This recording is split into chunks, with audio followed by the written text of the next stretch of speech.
All right. First things first, there's not going to be any edits. I don't have any software. I shoot everything on my phone. And honestly,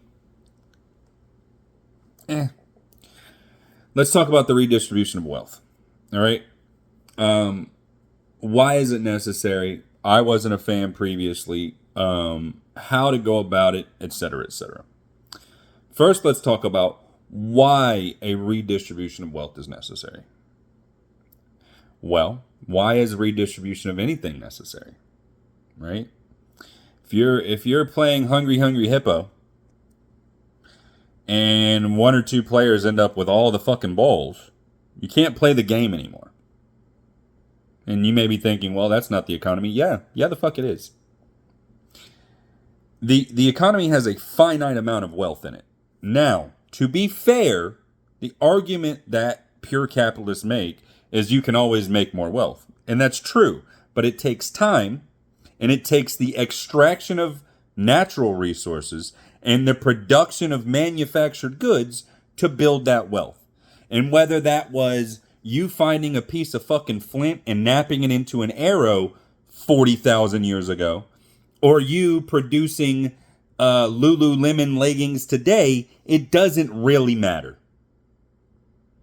Because 40,000 years ago, if you had flint napped a single arrow, that means the global wealth of the world was that single arrowhead. Then you extract more resources and produce more arrowheads, and then you had more wealth.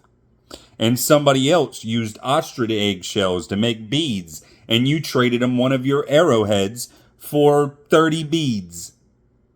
Right? Probably less, but the idea is the only way to create wealth is to manufacture things. Now, that can mean manufacturing products, but it also may mean goods or services at this point in the world, which is fine. But goods or services can't be paid for without the manufacturing of other goods. Because all this really comes down to, you need food, shelter, and clothing, which means outside of those three things, everything else is a luxury item. Luxury items are only existent in a society when the rest of everyone's needs, or at least some portion of the population needs, are met, and they have enough wealth outside of needing to trade their arrowheads for bread or meat or, whatever game was hunted that day, or fish, the fisherman. The process is you create something in trade for something else. So, if we know that the only way to build wealth is through the production of goods, then the idea of putting most of that production or some substantial proportion of that production overseas, where those companies can use very cheap labor, they get paid a fraction of what you would have to get paid in the US to make it. And then they take all that money that they would have had to pay you and your coworker and the electrical bill in that fucking factory and the truck drivers to ship their goods and the insert 1,000 or tens of thousands of other supporting jobs that help run a factory, restaurants in the area, housing in the area. There is a reason that Southeast Asia's middle class has boomed over the last 50 years. Anybody want to take a guess, class? Yeah, because we offshored a vast majority of our manufacturing over there, and they're using the production of goods with the use of raw materials to build wealth in that community.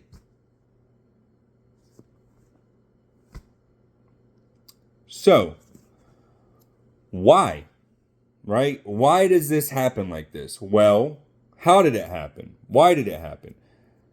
The argument early on, late 60s, early 70s, right? Maybe even sooner, was that if you could pay poor foreigners to make the goods for Americans, then the shit that didn't really matter, like toothbrushes or spatulas or home goods that everybody needed but we didn't want to pay a lot for, would be cheaper produced by the poors, right? Let little fucking poor people from other countries do it. We're Americans. And in doing so, what happened is Americans got a taste for the blood in the water. Because we're cheap. And we've been bred and ingrained with the concept that cheap is better because of capitalism. Rampant, unguided corporatism, I would argue.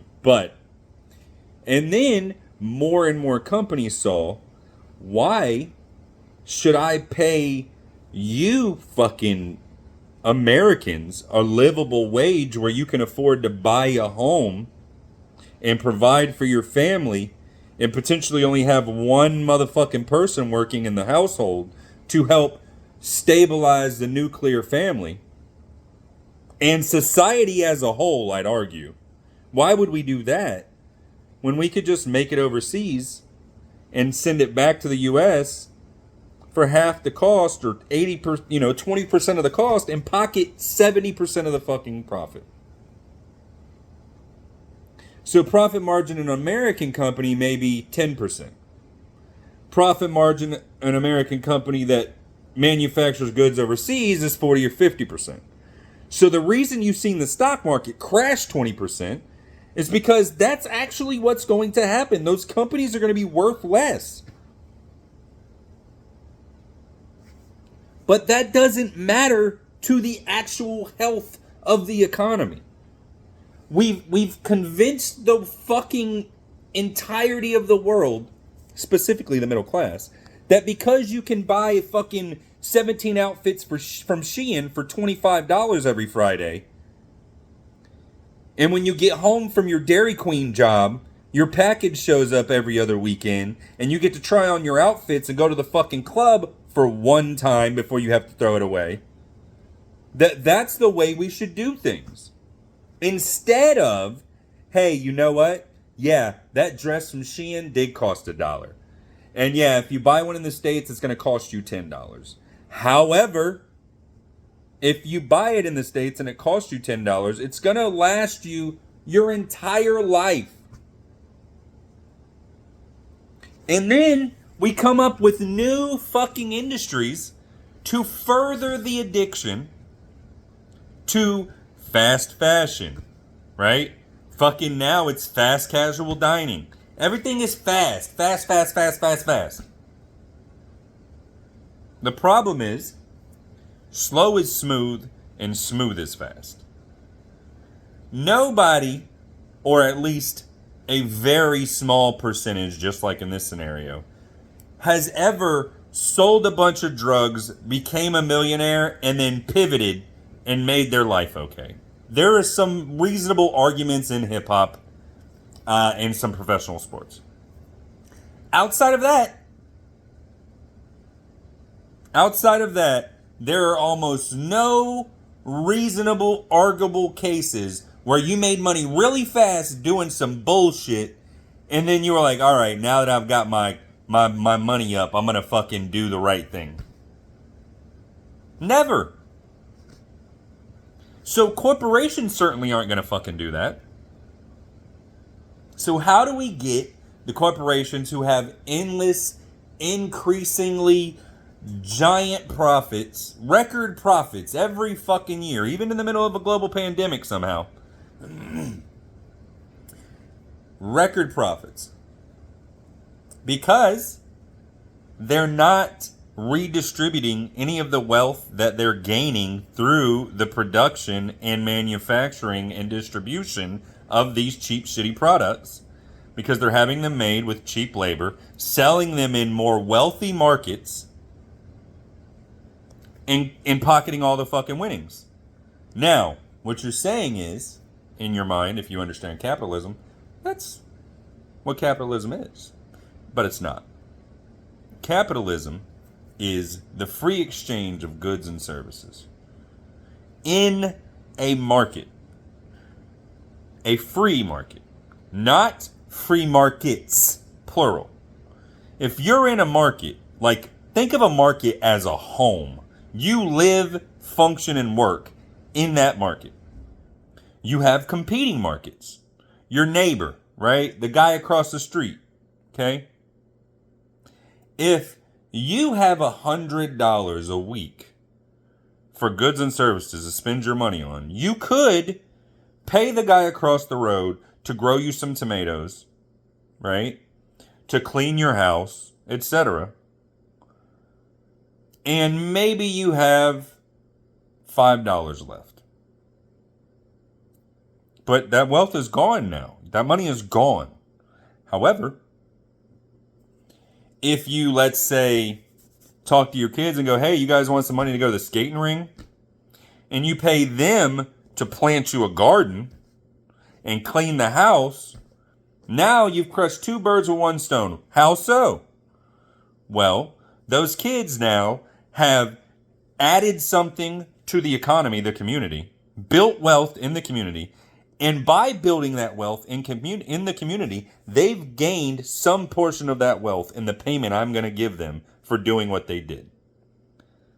Now, what they can do is, A, go to the movie theater and spend that money at the movie theater and enjoy themselves because they've earned the money, right?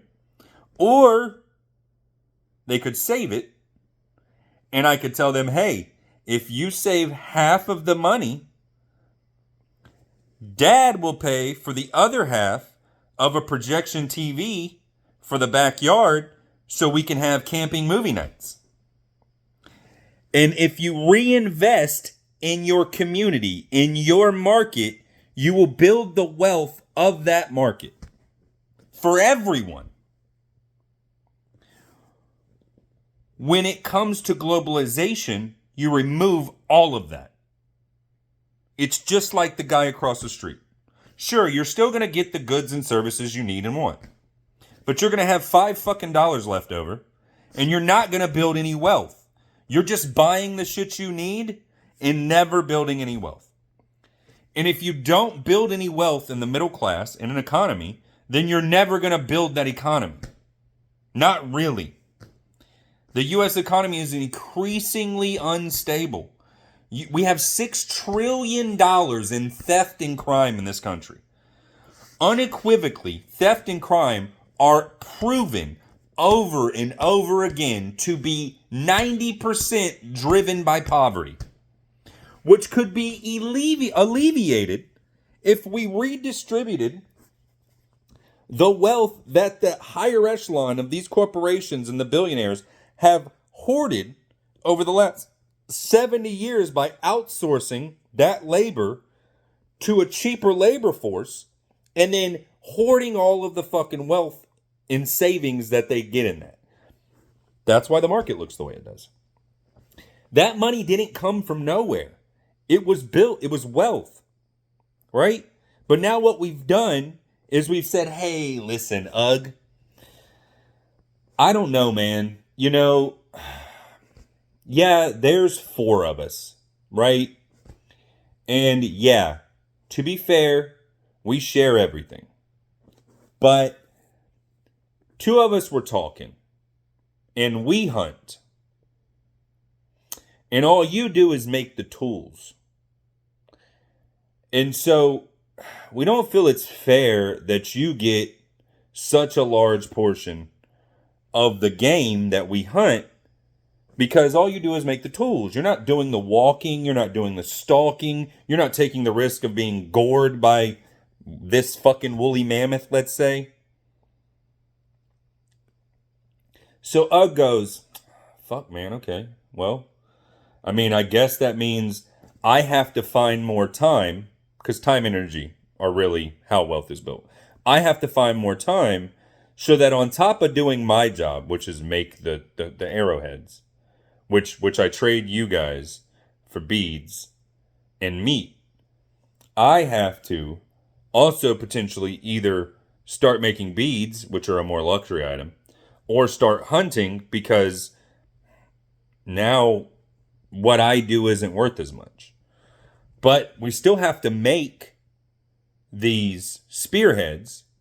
So how the fuck do we do this? And then we go, what we did in the US was, hey kids, get in the mine, right? But after that, we realized, hey, we don't want our 8-year-olds getting fucking coal lung. Fuck it. Let the poor foreigners do it. And then Ugg was like, God, man, what am I going to do here?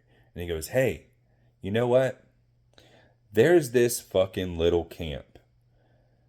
They're not part of the main group. They're kind of holders on.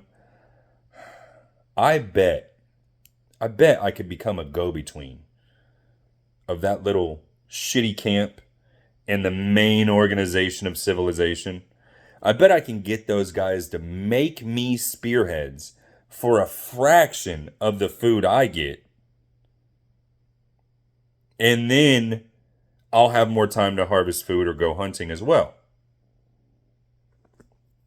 And he's right. You can. And he does. And Uga and Booga, the two outcasts that, I don't know, they're lepers or one of them lost a leg and they can't keep up with the crowd or whatever the fuck it is, they now do the shittier version of what he did, which is they do all the same hard labor for a fraction of what he was making, which in the meantime alleviates the problem. Right? In the meantime, what has happened is somebody was unhappy with what they had. And rather than increase their effort, they asked someone else to increase their effort. And when that person increased their effort, what they did was outsource some of the work they did because they didn't have enough time to increase their effort anymore for a cheaper price and temporarily build wealth. Okay? But here's what really happens, right? There's only so many calories on that animal. There's only so much wealth in each hunt. This is a wealth of calories. The community is going to share this kill, and you're going to get your portion as the spear manufacturer, and a larger portion because maybe you're doing some other shit on the side now. But some portion of that animal is going to go to Uga and Booga because that's the contract you have with them. And then some of your campmates go, hey man, how the fuck do you have time to make all these spearheads and you're making more now? Seems like you're making like twice as many. And still go hunting. I don't know how you have the time. I need more time. Bead making is crazy. These ostrich eggs are super fragile. And I'm not getting as much of the meat now either. So I'd like a little extra portion of meat and maybe some more game. Okay? Then you go, hey, listen, man, don't say anything. But look, I know this isn't great. And this is exactly what happened, by the way, when we started shuttering manufacturing plants in the U.S. and people started losing their jobs, much like they're losing their jobs right now from USAID and all these government organizations. You know what those people could do? Go right back into factories. Tens of thousands of jobs. So listen, man, I know this isn't great and we kind of don't fuck with those people. And honestly, sometimes they do shit like attack us in the night. But if you don't believe me, go look at over the last 2 years, every 4 to 6 months, our telecoms fucking network goes down for a day. Sometimes they get most of it back up, but they have problems in a lot of areas for 2 or 3 days. Those are all attacks by China on U.S. infrastructure. But I digress. And I know they sometimes attack us at night, but listen, I need more food. And it's cheaper if they do it, and they only take a little bit of my food so I can hunt and actually get more food, and it kind of works out. And then eventually, everyone in that fucking community is giving some portion of their meat to Uga and Booga and their fucking children and their community of reprobates and denigrates that have no standards. You know what I mean? They're fucking doing shit like using cracked flint to make the arrowheads, so the arrowheads are breaking and people are dying. There is a endless number of reasons why sending your manufacturing somewhere else without the regulations of the lessons that you've learned in your community of why you have to do it a certain way for safety reasons is a bad idea. And yes, the caveman analogy is a little simplistic. And yes, you could argue that you could go out and hunt more game. But the problem is there's only so much game within such a large radius. There's only so much wealth, again, in the world. It is a competition. Everybody can't have everything. If China has 34% of the fucking rare earth metals, that means there's 66% in the ground in the rest of the world. Why do they have 70% of the market? And this issue goes on and on and on. Obviously,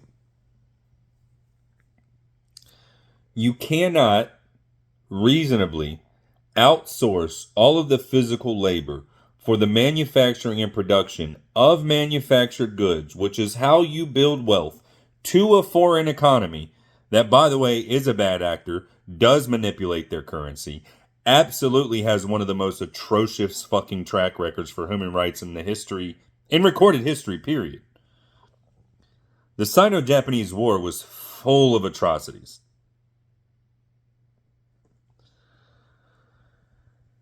Tiananmen Square, Mao, fucking the Uyghur Muslims, you name it. Outside of the economic downturns that it causes, there are real societal problems with it.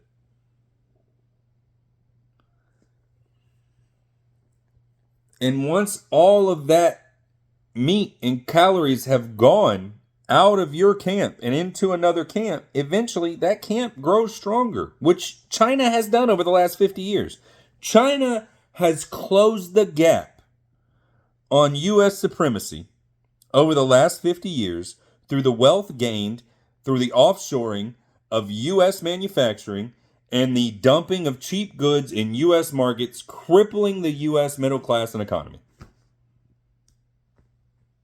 And driving the consumption of U.S. debt by China, furthering the problematic entanglement of our economies. Because when Uga and Booga decide that they no longer want to make spearheads for the main camp, because they got their bellies full and the money that you've provided them, i.e. the meat that you've given them for the production of the goods that you needed, has fatted their belly and increased the strength of their population, and they go, hey, you know what? Fuck you. Now a couple things have happened. Number one, you probably don't remember how to make fucking spearheads anymore. Also, the technology and development of the spearhead making has changed over the last 70 fucking years, right? 7 generations, let's say. This is the problem we're having with rare earth metals right now. And then when you say, hey, Uga, hey, Booga, fuck you guys. You're getting real aggressive. We're still bigger. You're being assholes. We're not doing this shit. Uga and Booga go, okay, fuck you. Let's see if you can do it. And guess what? Right now, you can't. Because your entire socioeconomic structure has shifted from a manufacturing empire to a consumer nation that is run exclusively on luxury goods and services. And if there is manufacturing in this country left, that manufacturing is squeezed to the limit on its margins and has to use cheap consumable parts from fucking overseas anyway. So, in closing, why is offshoring manufacturing problematic, and how can we redistribute the wealth that is gained by corporations and the higher echelons of society that has been hoarded over the last 70 years, growing to some of the largest empires of fucking wealth in the history of the world? How do we undo that?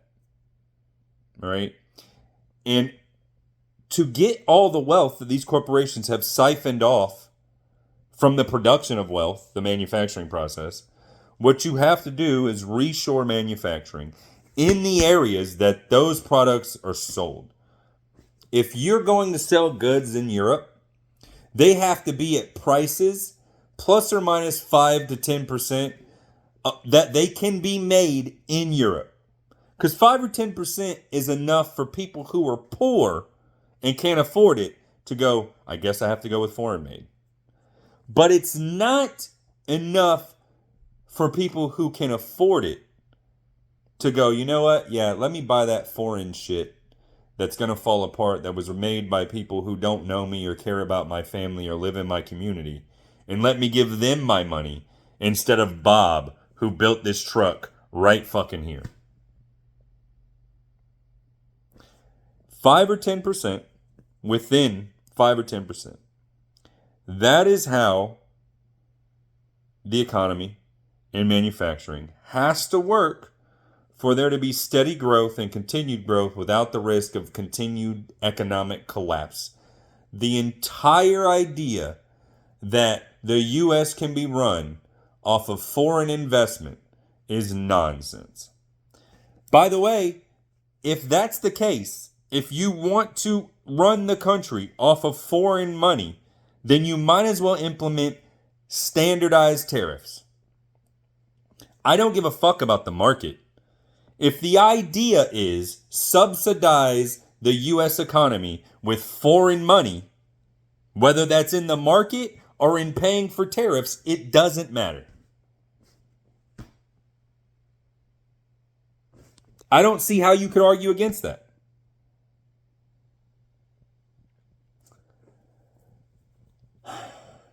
The U.S. is the largest economy in the world. We have a lot of heft and a lot of might. And yes, it's going to be problematic.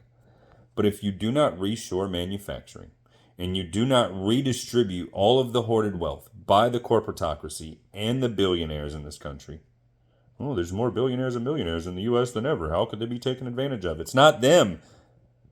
It's the middle class. The billionaires and the corporations in China's fucking manufacturing industry are raping the middle class of America. That's why it's almost non-existent anymore.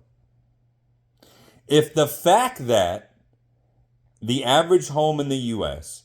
cost $400 million or $300 million, no, that's not right. 300,000, sorry. I'm not editing this.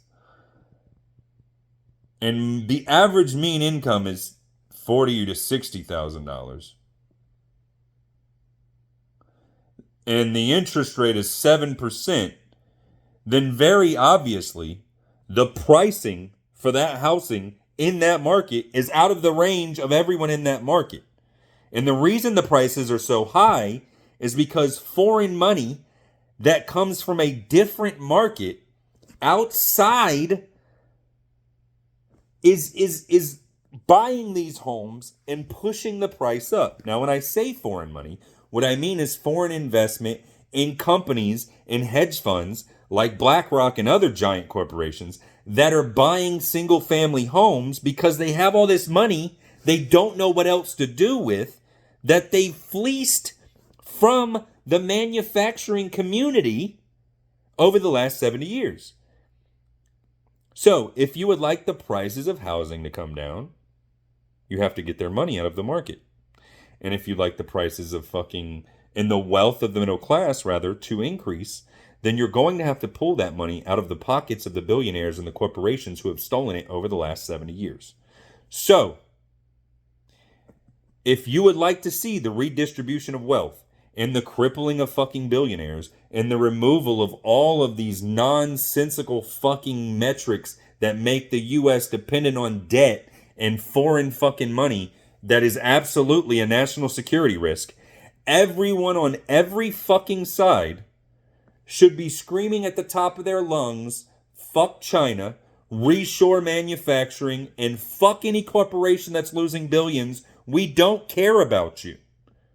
You have raped the U.S. public for decades. We hope you lose all of your wealth besides the amount needed to reshore the manufacturing and restart the U.S.'s manufacturing empire. It's going to set the economy back 10 or 20 years, would be my guess. If it's done well, less. If it's done poorly, more. But if it's not done at all, we will end on the dying whimper, suckling at the tit of debt proffered by foreign money in the collapse of the U.S. economy and U.S. hegemony, to be perfectly fucking fair. So, where I am a capitalist at heart, there are limitations. Globalized free markets are not the fucking answer. If you don't believe that, I would repeat, look at the U.S. middle class and its collapsing economy and China's middle class and their booming growth. And you explain to me why the fuck that is. Now, what people will say is regulation. But what they mean is rich people prefer to spend less money on things just like poor people do. The difference is when they spend money on things, it's manufacturing to build wealth. And that can't be done cheaply, not successfully, and not continuously with foreign labor. Ta-da! I hope this is helpful. I'm going to try to keep these longer ones to 30 minutes or close to it. Good luck. Godspeed. I hope this is fucking helpful to at least one person out there. And thank you coming to my fucking ed talk.